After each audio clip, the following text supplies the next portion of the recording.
Bonjour et bienvenue à notre premier cours de JavaScript. Donc, on va commencer à programmer. On a déjà vu du HTML, du CSS pour organiser les choses dans notre page, mettre du contenu, mettre de la couleur, positionner les choses, donc donner un look vraiment visuel intéressant. Là, on va aller rajouter du JavaScript maintenant, donc la programmation. Par-dessus ça, donc c'est sûr que l'HTML et le CSS vont demeurer la base de notre page web, de nos pages web, mais là, on va aller rajouter de la programmation pour rajouter, par exemple, une visionneuse, des menus déroulants, de la validation de formulaires, donc toutes les choses qui sont euh, interactives un peu, qui vont changer un petit peu dans notre écran pour permettre d'avoir un site un petit peu plus dynamique. OK? Donc, la première chose à bien comprendre, c'est que dans la vraie vie, là, présentement, on est encore en côté client, mais dans la vraie vie, on va éventuellement avoir notre site web hébergé sur un serveur. Et quand on s'en va sur une URL, donc on s'en va sur le web, on demande la page au serveur. Donc, on demande, par exemple, donne-moi la page index.html. Quand c'est un fichier .html, le serveur va automatiquement nous retourner la page. Et là, dans la page HTML, on va peut-être inclure du CSS, des images et éventuellement du JavaScript. Donc, c'est tous les fichiers qui vont être retournés pour que le client voit le résultat sur son écran. J'ai sauté par-dessus la petite partie ici, serveur. C'est des choses qu'on va voir à la prochaine session. Mais quand on demande une page qui n'est pas un .html, par exemple un .php, mais ça peut être d'autres langages serveurs comme ASP, Python, Java, etc. Donc, quand on demande une page serveur, il va commencer par interpréter la page, faire le code, donc exécuter le code. Et ensuite, c'est quand même du HTML qui va être retourné. C'est juste qu'il y a une étape de traitement du côté du serveur qui va lui permettre, entre autres, d'utiliser la base de données, des choses comme ça, qui vont nous permettre d'aller plus loin. Et à la fin, ça revient quand même que c'est du HTML. Fait que nous, c'est sûr que le serveur, il fait juste nous retourner la page sans qu'il y ait le traitement. Donc, l'étape numéro 2 n'aura pas de traitement, mais va quand même retourner la page HTML.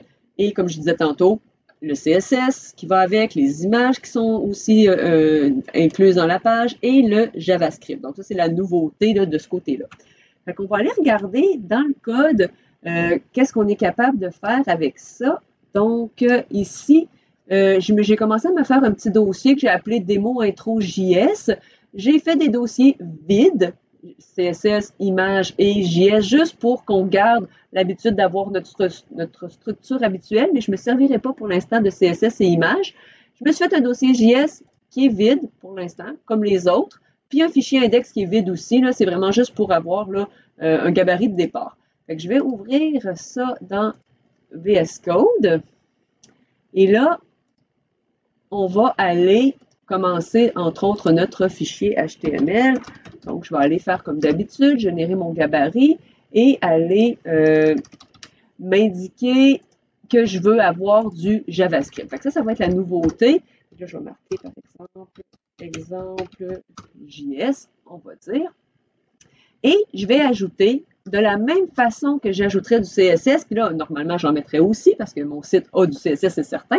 Mais là, je vais me concentrer sur le JavaScript. Je vais ajouter la balise script. Donc, dès que je commence à écrire script, je vais avoir l'option d'aller choisir script avec une source parce que ce que je veux, c'est faire le même principe que pour le CSS, lui dire où est le fichier JavaScript.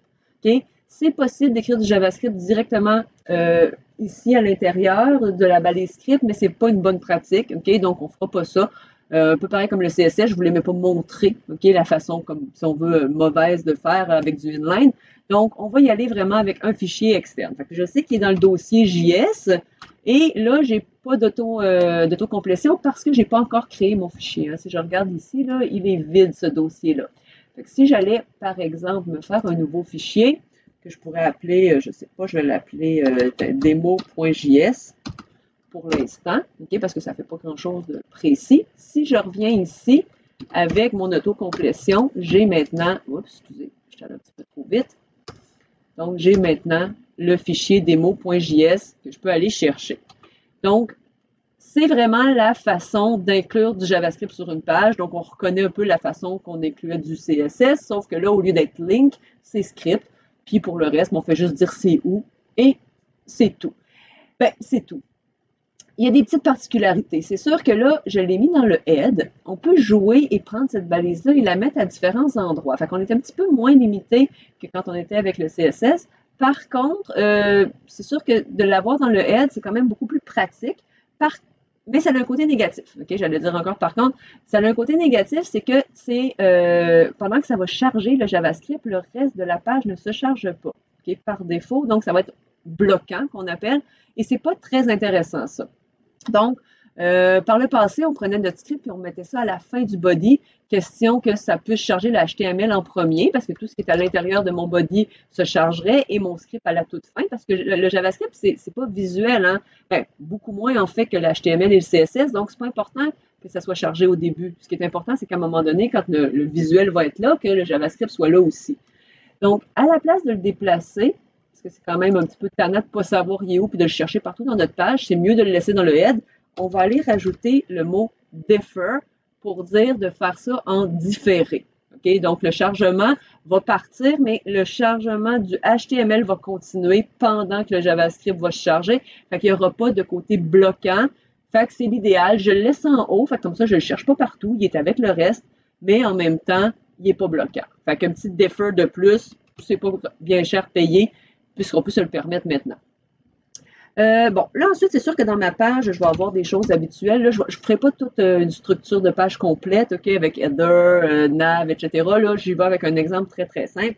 Fait que je vais marquer exemple JavaScript, juste pour qu'on ait un petit quelque chose. Puis, je vais aller mettre un paragraphe, par exemple. Blablabla. Bon, OK, pas grand-chose. Là, l'idée avec le JavaScript, c'est de venir écrire du code dans ce fichier-là qui va interagir avec ce que j'ai dans ma page. Donc, je peux interagir avec des choses qui sont déjà là, donc les balises H1 et P pour l'instant. Je pourrais éventuellement interagir avec du CSS aussi. OK? Donc, on va voir qu'on peut faire un paquet de choses. Je peux même aussi créer des balises. Ça, on va voir ça plus tard dans un prochain, pas cette session-ci, plus tard, une autre session. Mais là, pour l'instant, on va commencer par des petites choses simples. On va aller interagir avec des balises qui sont déjà là. Donc, le H1 et le P, par exemple, je pourrais vouloir venir interagir avec. Pour être capable d'interagir avec de différentes façons, on va commencer par la plus simple.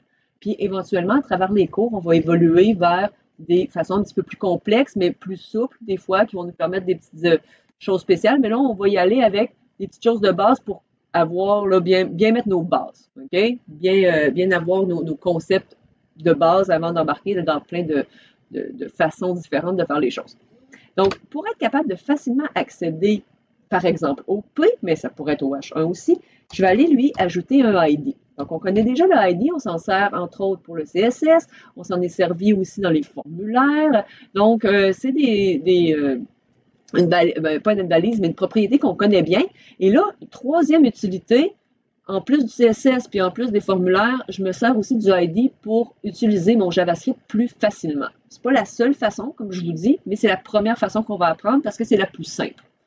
Donc, je vais donner un nom à mon paragraphe. Fait que là, ben, c'est sûr que ce n'est pas un paragraphe très,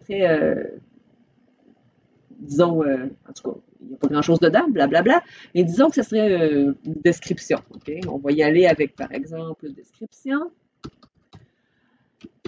Parce qu'on essaie de donner des ID comme des noms de variables, hein, des ID précis et significatifs. Là, j'ai un exemple avec juste blablabla, c'est pas très significatif, mais je vais faire comme si c'était quelque chose de précis. Fait que je vais y aller avec description. À partir du moment où j'ai donné un ID, je peux maintenant avoir accès à cet ID-là directement dans mon code. Donc, je vais aller récupérer mon paragraphe pour faire quelque chose avec. La première chose que je vais vouloir faire avec, c'est peut-être aller juste lire l'information qu'il y a dedans ou bien faire, quand je clique sur le paragraphe, tu feras telle affaire. C'est sûr que là, avec un paragraphe, il n'y a pas des tonnes de choses qu'on va vouloir faire d'habitude, mais c'est vraiment juste pour vous montrer. Je peux mettre le ID en fait sur n'importe quoi. L'idée, c'est que dès que j'ai un ID quelque part, je peux interagir avec dans mon JavaScript, OK? Avec cette balise-là. Donc, pour aller le chercher, bon, premièrement, on va se déclarer une petite variable. Fait que déclaration de variable en JavaScript, c'est let. Et là, je vais l'appeler, par exemple, paragraphe ou par description, le paragraphe description. Fait que je veux aller chercher mon paragraphe description. Fait que je vais faire document. Et toutes les méthodes de JavaScript sont presque toutes là, dans document. Pas toutes, là, il y a quelques exceptions, là, mais en général, là, on va toujours commencer avec document, point, et là, on va avoir une liste infinie de possibilités. Comme vous voyez, il y en a déjà plusieurs qui me sont offerts, des méthodes qui me sont offertes. Le getElementById est celui qui nous intéresse aujourd'hui, mais il y en a plein d'autres qu'on ne voit pas présentement.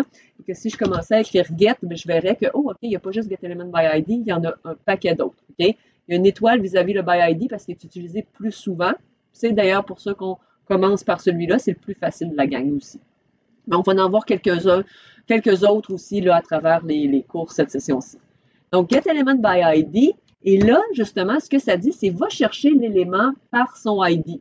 Puis j'ai pris la peine de mettre un ID à paragraphe, puis je l'ai appelé description. Fait que ça veut dire que j'ai dit, ben, va chercher l'élément dont le ID est, puis là, je vais aller marquer description. À partir du moment où je fais ça, il va me retourner le paragraphe au complet. Là, c'est important de comprendre qu'il ne me retourne pas juste le blablabla qui est à l'intérieur, par exemple. Il me retourne vraiment un objet complet. Okay? Donc, c'est sûr que là, les concepts d'orienté objet, vous n'avez pas encore nécessairement vu ça en programmation. Ça s'en vient à la prochaine session. Mais vous êtes capable quand même de comprendre si je vous dis ça retourne un paragraphe au complet, donc toutes les informations d'un paragraphe, pas juste son texte. OK? À partir de ce moment-là, ça veut dire que je pourrais, par exemple, faire afficher l'information qui est dans le paragraphe. Là, faire afficher, je pourrais le faire afficher à un certain endroit dans ma page. Par exemple, si j'avais, je ne sais pas moi, un autre paragraphe ou si j'avais, qu'est-ce que je pourrais bien avoir? Mettons, je me mets un H2 ici, puis pour l'instant, je ne mets rien dedans. Je m'en vais mettre un ID dessus pour être capable d'y accéder. N'oubliez pas que si vous ne mettez pas de ID, vous n'aurez pas de façon en JavaScript pour l'instant d'aller interagir avec cet élément-là. Donc, par exemple, mon H2 ici, je pourrais lui dire que c'est un titre de description, on va dire. Ouais, c'est pas super. Hein? On va marquer juste titre pour l'instant. C'est pas super significatif, fait que je veux juste vous garder un petit bémol, là. C'est un petit peu poche comme nom d'identifiant, mais c'est un exemple. Donc, ici, j'ai mon paragraphe description. Je vais commencer avant d'aller afficher ça dans mon H2, là, par juste le faire afficher dans la console qu'on parle, juste pour voir si ça fonctionne bien. Fait que je vais faire un console.log, puis je vais aller essayer d'afficher ma variable par description, juste pour vous montrer. Puis là, je vous ai dit que ça, c'est pas juste le texte, c'est tout le paragraphe au complet. Fait que ça va être un peu bizarre, normalement, ce qu'il va m'afficher. Il ne devrait pas être capable de m'afficher quelque chose de super intéressant. Je vais vous montrer ensuite comment est-ce que je fais pour avoir un petit peu mieux. Donc, je reviens ici, je vais faire ouvrir ma page. Je vois effectivement mon H1 et mon paragraphe. Je ne vois pas le H2 parce que je n'ai rien écrit dedans, simplement. Okay? Fait qu'il n'y a rien de spécial de ce côté-là. Si je regarde le code source, il n'y a rien de spécial non plus. Hein? C'est vraiment là, le code source que j'ai tel quel. Rien de plus, rien de moins. Okay? Par contre, super utile, je vais faire F12 et je vais aller, on s'en était déjà servi de F12, on se promenait dans les éléments puis on regardait pour le CSS. Okay? Là, on va se servir de l'onglet console, le deuxième onglet, comme vous voyez, et c'est ici que ça a affiché. Donc, quand je vous ai dit que quand je fais console log, puis je demande de m'afficher par description, il allait m'afficher tout l'élément paragraphe au complet, bien effectivement, c'est ça qui m'a affiché. On va se prouver que c'est vraiment ça. Je vais faire un petit console log de Hello World, juste pour que, tu sais, on voit que ça fonctionne bien. Oh, j'ai fait ma parenthèse à l'envers, j'ai un petit problème. Donc, voilà, je sauvegarde, je rafraîchis et j'ai mon premier console log et mon deuxième Hello World. Donc, c'est vraiment, ça, c'est mon paragraphe qui est allé chercher et ça, c'est mon Hello World, okay, que j'ai écrit sur une deuxième ligne. Évidemment, vous pouvez concaténer, donc j'aurais pu, mettons, ok, ça aurait été un peu bizarre, mais faire quelque chose comme ça. Et quand je rafraîchis, j'ai mon Hello World concaténé avec Object HTML paragraphe element. Oh, OK, il commence à avoir des problèmes. OK? Là, je vous explique une couple d'affaires. Premièrement, quand j'ai essayé d'afficher juste par description, il a été capable de me faire quelque chose d'un petit peu plus compréhensible que quand j'ai essayé de le concaténer. Donc, ça, c'est la gentillesse du navigateur qui a comme voulu m'aider en se disant que ça n'allait pas super m'être utile d'avoir ça comme affichage parce qu'il aurait très bien pu m'afficher juste ça. Ça dit que c'est un objet, c'est un élément HTML qui est un paragraphe. C'est vrai, OK? C'est vraiment, ça reste général, mais c'est vraiment, c'est vrai. Ici, il a été gentil, puis il m'a affiché tout l'élément au complet. Puis ça, comme je vous dis, il n'était pas obligé. C'est une gentillesse du navigateur, OK? Si je veux avoir vraiment l'information, normalement, qui nous intéresse, c'est l'intérieur du paragraphe. Je ne veux pas avoir toute la balise. Je veux savoir c'est quoi qu'il y a dans le paragraphe. Ou bien je veux aller écrire dans le paragraphe. Tu sais, je veux jouer avec ça. Si je veux être capable d'accéder à ce qui est entre une balise qui rouvre, excusez, donc entre une balise qui rouvre et une balise qui ferme, donc je veux aller ici à l'intérieur. Excusez, j'ai de la misère. Bon, j'ai clairement brisé mon code, ça ne sera pas long. OK. Donc, ici à l'intérieur, c'est ce qu'on appelle le text content. Ici aussi, d'ailleurs, entre un H1 qui rouvre et un H1 qui ferme. Ici aussi, présentement, c'est vide, mais j'ai 3 text content. OK? Donc, si je m'en viens dans mon code, excusez, je me promène partout. Si je m'en viens dans mon code et que je marque, hey, je veux avoir le paragraphe, oui, mais je ne veux pas le paragraphe au complet, je veux avoir son text content. Donc, j'ai marqué point. Puis j'ai commencé à écrire text content, il me l'a offert, j'aurais pu le garder tout de suite. Avec ça, comme information, il va aller chercher juste ce qu'il y a à l'intérieur. Donc, on voit vraiment ici le blablabla. OK? Puis là, ben, c'est sûr que présentement, ça ne fait pas super beau. C'est tout collé ensemble. On peut jouer avec les espaces. Bon, peu importe. Je pourrais en fait enlever mon Hello World maintenant, puis voir la différence entre qu'est-ce que ça fait si j'affiche le paragraphe au complet, ce qui n'est pas très pratique, ou le texte qui est à l'intérieur. Donc, la première chose qu'on apprend, c'est donc d'aller chercher quelque chose en utilisant le ID. Fait que pour ça, il faut que j'aie mis un ID sur une balise quelconque, n'importe laquelle. Il va me retourner toute la balise au complet. Là, j'ai des petites balises avec pas grand-chose, mais si je m'en viens chercher une division, par exemple, sur laquelle j'ai mis un ID, il va me retourner toute la division au complet avec tout ce qu'il y a dedans. Okay? Donc là, après ça, si je veux aller à l'intérieur de la division, bien, la première chose, c'est aller chercher juste le texte content. Et si ici, à l'intérieur, j'avais quelque chose d'un peu plus complexe, par exemple, j'ai un span ou, tiens, j'ai mis un strong, mettons. OK. Pour mettre quelque chose en caractère gras, hein, on se souvient que, là, je pourrais marquer comment ça va. Et là, je vais aller tester qu'est-ce que ça a donné comme changement. J'ai toujours mon même paragraphe, mais maintenant, à l'intérieur, je n'ai pas juste du texte, j'ai aussi des balises. Parce que dans un paragraphe, ça se peut, dans une div, etc., ça arrive quand même assez souvent. Donc, si je rafraîchis, je vois que ici, ça n'a pas changé grand-chose, mais il y a une petite flèche qui est apparue. Donc, je vois vraiment tout le contenu. La flèche n'était pas là avant parce qu'il était capable de facilement me l'afficher sur une ligne. Encore une fois, gentillesse du navigateur. Et ici, il a continué à m'afficher le blablabla, comment ça va, mais il n'a pas tenu compte de la balise. Il a comme ignoré le strong qui était là.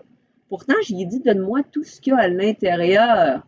Mais j'y ai dit le texte. Text content, là, ça veut vraiment dire ça. Le texte seulement, pas les balises. Je veux être un peu plus précise. Je ne veux pas avoir seulement le texte. Je veux avoir le inner HTML. Donc, le HTML qui est à l'intérieur de la balise.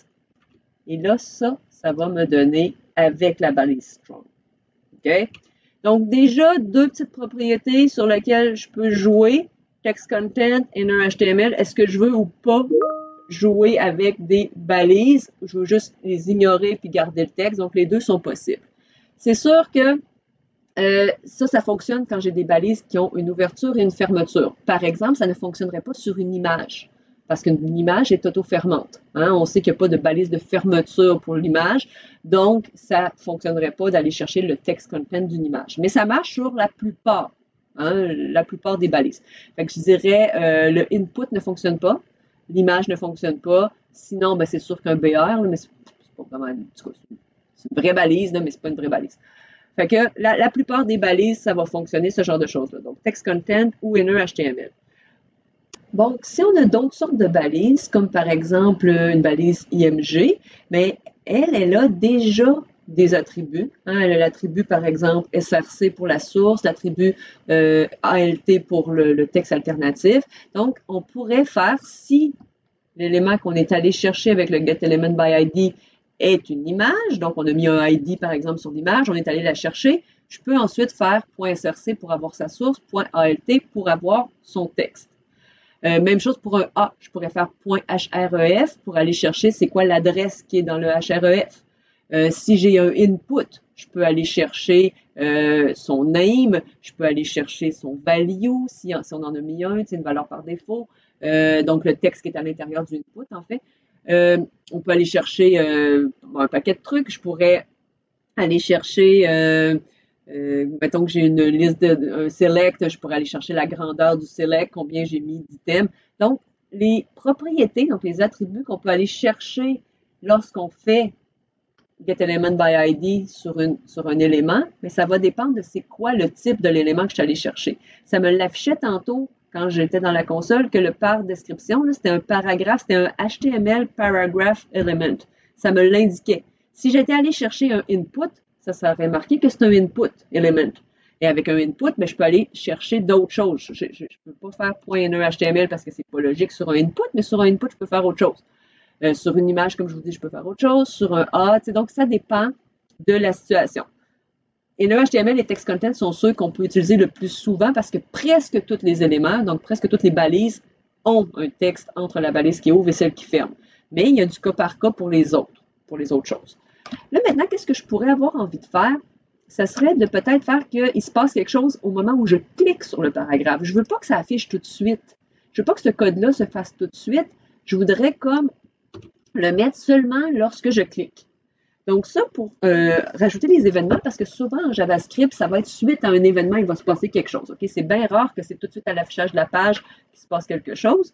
Donc, lorsque je vais cliquer, c'est un des événements les plus communs, on va commencer par celui-là, je veux qu'il se passe l'affichage qu'on vient de voir dans la console, mais je ne veux pas que ça le fasse avant que je clique. Donc, je vais commencer par ajouter un événement. Fait qu'ajouter un événement, ça va être encore document. Ça va être encore getElementById pour aller dire sur quoi je vais cliquer. Okay? Donc, mettons que je veux cliquer sur le paragraphe. Puis quand je vais cliquer dessus, je veux que ça affiche en bas les informations. Donc, je vais quand même aller chercher mon paragraphe qui s'appelle description. Et là, je ne vais pas arrêter là. Je ne suis pas en train d'aller chercher mon paragraphe pour le mettre dans une variable comme tantôt. Je suis en train de dire, OK, là, je suis allé cibler le paragraphe. Ajoute-moi, donc, add event listener. Ajoute-moi un écouteur d'événements. Okay, c'est une super traduction, là. Donc, ajoute-moi une écoute sur un événement en particulier. Et là, je vais aller ensuite dire quel événement m'intéresse. Donc, le premier paramètre de cette méthode-là, c'est quoi l'événement? Bon, mais quand je clique sur le paragraphe, je veux qu'il se passe quelque chose. Okay? Parce que je pourrais dire quand j'arrive avec ma souris, quand je double-clique, quand je fais le bouton droit de la souris. Il y a plein de possibilités. C'est sûr que c'est pas obligé d'être la souris non plus. Ça pourrait être quand je fais quelque chose avec le clavier. Mais là, c'est sûr que dans une page web, à part dans un formulaire, c'est rare qu'on se sert du clavier. Okay? Fait que c'est souvent la souris. Fait que le clic, évidemment, c'est le plus commun. Donc, quand je vais cliquer, je veux que tu fasses quelque chose. Je veux que tu fasses quoi? Je veux que tu appelles la fonction afficher console, par exemple, ou dans console. Tu sais. Afficher dans console, mettons. Ça, c'est le nom de la fonction que je veux que tu appelles quand je vais cliquer. Je ne mets pas de parenthèse. Hein. Souvent, vous êtes habitué quand on déclare une fonction, on met des parenthèses. On va les mettre quand on va définir la fonction, mais on ne les met pas ici. On est en train d'assigner la fonction à un événement. Là, l'événement clique. On ne met pas les parenthèses. Super important. Sinon, si je mets les parenthèses, ça appelle la fonction. Je ne veux pas l'appeler tout de suite. Je veux l'appeler seulement sur le clic. Donc, c'est vraiment juste une assignation à l'événement et non pas un appel immédiat de fonction. C'est important de faire la différence parce que ça ne fera pas du tout la même chose non plus là, comme résultat. Et il y a un troisième élément sur lequel on va revenir plus tard, OK? Mais en attendant, on va mettre false. Puis on va mettre false en fait pas mal tout le temps. Ça, c'est le capture, puis je vais en reparler plus tard. En fait, pour l'instant, que vous mettiez true ou false, ça ne change rien. Vous ne ferez même pas la différence. Vous pouvez vous amuser. J'en reparle plus tard là, dans un prochain cours. Donc, là, je t'allais dire, quand je vais cliquer sur le paragraphe qui a le ID description, tu appelleras la fonction affichée dans console. Là, évidemment, si je veux être capable d'appeler la fonction affichée dans console, ça serait le fun qu'elle existe. Donc, je vais créer une fonction et en JavaScript, on écrit simplement function et ensuite, on écrit le nom de la fonction. Puis là, gentiment, il me l'offre. avec les parenthèses là, parce que je suis en train de créer une fonction. Puis là, j'écrirai le code de ma fonction. Je ne me casserai pas la tête, je vais prendre le code qu'on avait tantôt. OK? Donc, exactement le même code que j'avais tout à l'heure, qui va aller récupérer mon paragraphe, puis ensuite l'afficher comme tout à l'heure. Sauf que, par rapport à tantôt, justement, ça ne le fera pas tout de suite quand je vais recharger ma page, ça va le faire juste quand je clique. Parce que le code qui est ici, il est dans une fonction. Et comme il est dans une fonction, il ne s'exécutera pas quand la page va être chargée. Parce que ce qui se passe, là, c'est que quand on arrive à la ligne 7 ici, c'est comme si tout ce code-là s'exécutait.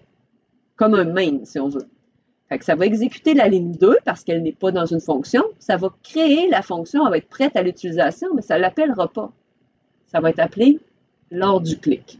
Okay? Donc, c'est la différence. Quand on met du code dans les fonctions, il ne s'exécute pas tout de suite. Hein? Pareil comme quand vous avez des fonctions dans un programme, en peu importe, en C#, tant que le main n'a pas appelé la fonction, le code à l'intérieur de la fonction ne s'exécute pas. C'est exactement la même chose ici. Donc, si je reviens sur ma page web et que je rafraîchis, bien, je vois que dans ma console, il n'y a rien. Pourtant, je n'ai pas changé grand-chose dans mon code, mais maintenant, il exécute seulement la ligne numéro 2 immédiatement. Pour le reste, il attend. Il attend quoi? Il attend que je clique sur le paragraphe. Et quand je clique dessus, là, ça s'exécute. Donc, c'est quand même une bonne différence. Ça veut dire qu'on vient d'apprendre comment est-ce qu'on décide quel événement va provoquer quoi. Là, c'est sûr que cliquer sur un paragraphe, c'est peut-être pas naturel, mais ça ne change rien. Je pourrais cliquer sur autre chose. Je pourrais cliquer sur une image, puis il va se passer telle chose. Je pourrais cliquer sur une flèche, puis par exemple, l'image de la visionneuse va changer. Tu sais, on va s'en aller vers ça tranquillement, des choses un petit peu plus réalistes, mais pour l'instant, c'est de comprendre le mécanisme de lier un événement à une balise dans notre page, premièrement, et que ça fasse exécuter le code d'une fonction qu'on a codée et qui va donc s'exécuter juste à ce moment-là. Je vais vous montrer une deuxième façon de faire la même chose, OK? Puis je vous expliquerai là, les avantages et inconvénients des deux. Mais sans ça, là, on a quand même déjà pas mal tous les morceaux qu'on a besoin là, pour faire quand même pas mal d'affaires. Juste avec ça, là, déjà quand même pas mal d'affaires en JavaScript. Okay? Donc, une autre façon de faire. Disons que je ne prends pas le Add Event Listener. En passant, le Add Event Listener, c'est le DOM 2, donc la dernière version du DOM. Fait que c'est quand même les nouvelles améliorations qui ont été faites. Ça fait quand même déjà plusieurs années, mais c'est la meilleure façon, la plus récente, la plus souple. Mais il y a des façons quand même correctes de faire les choses sans le faire avec le Add Event Listener. Donc, je pourrais revenir avec, comme tout à l'heure, là, je ne ferai pas un let. Okay? Je vais me faire une constante, donc const, puis je vais l'appeler, donc, j'ai mon paragraphe description. Ah, je ne vais pas l'appeler pareil. Je vais l'appeler, c'est mon paragraphe sur lequel je veux faire un clic.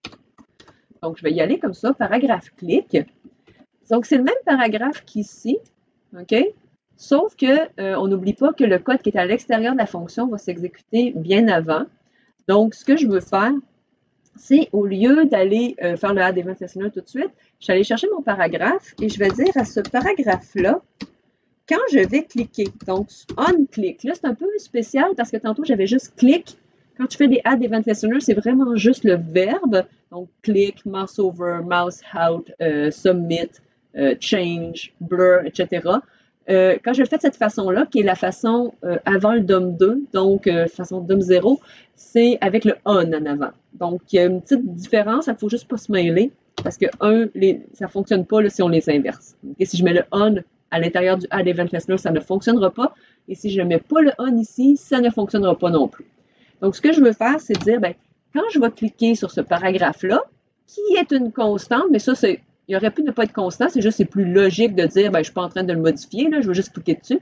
Okay? Tu appelleras la fonction affichée dans console. Donc, c'est sensiblement la même chose, c'est une syntaxe différente. Okay? On va aller tester que c'est bien fonctionnel, on va rafraîchir la page. Ça n'affiche rien, pour l'instant c'est correct, et quand on clique, ça affiche. Donc on voit que c'est correct, et aussi en passant, si je fais des erreurs dans mon JavaScript, ça va aussi s'afficher dans la console. Donc par exemple, j'essaie de faire un get element by ID, mais j'ai oublié un E. Je rafraîchis, ben, il me le dit. Hein? Il me dit c'est pas une fonction. Get element by ID, c'est pas une fonction, mais c'est get element. Fait que là, si ça vous dit des erreurs en rouge, c'est sûr que c'est la première chose à corriger avant de se demander qu'est-ce qu'on a fait de pas correct. Là, corriger les erreurs en rouge, c'est des erreurs de syntaxe. Hein? Donc, element ici, si j'avais essayé d'aller chercher un ID qui ne se peut pas aussi, qui va me faire une erreur, là, c'est cannot set property on click of null.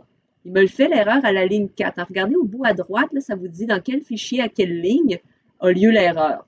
Donc là, c'est un peu plus difficile cette erreur-là parce qu'il me dit que l'erreur est ici. En fait, l'erreur, elle est à la ligne 2. Mais j'essaie de vous expliquer.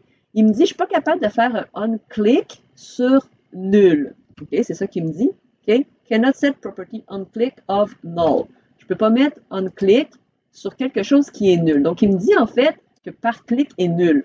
Et si par clic est nul, c'est parce qu'il n'a pas été capable de le créer. Et s'il n'a pas été capable de le créer, c'est parce que c'est la ligne 2 qui a un problème et il n'a donc pas été capable d'aller chercher le paragraphe. Donc, c'est une erreur un petit peu plus difficile dans le sens qu'il ne me donne pas l'erreur sur la bonne ligne, donc ça peut être un peu plus dur à trouver, mais vous allez vous habituer à ça et à bien comprendre. Là. Parce qu'en général, quand même, JavaScript donne des messages précis, c'est juste qu'il faut bien les comprendre pour être capable de trouver la source de l'erreur. Okay?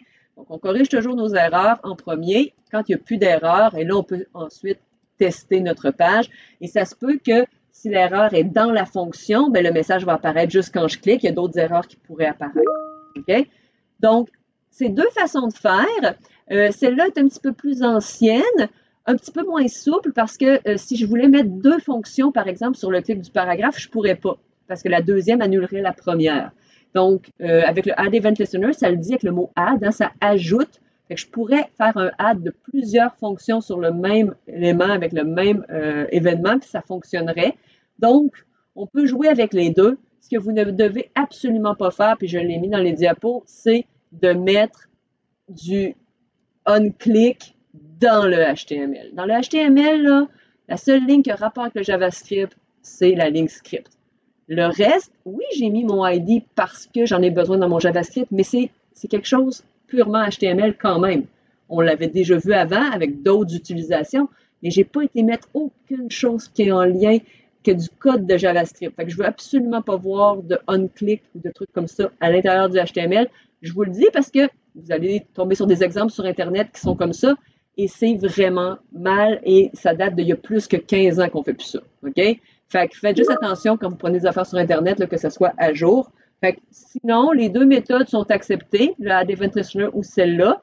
Moi, personnellement, je préfère le Add Event Listener. Je trouve qu'il est plus souple, mais ça revient quand même, là, les deux pas mal au même. C'est rare qu'on veut mettre deux événements sur le même truc. Fait qu'il n'y a pas deux événements, mais deux actions, deux fonctions sur le même événement. Fait qu'on peut se permettre de le faire aussi avec cette façon-là. Fait que ça fait le tour pour l'intro. Évidemment, je vais vous faire d'autres vidéos là, pour pousser ça plus en détail. Là, ça s'en vient. Fait que, on va essayer de pratiquer ça en premier.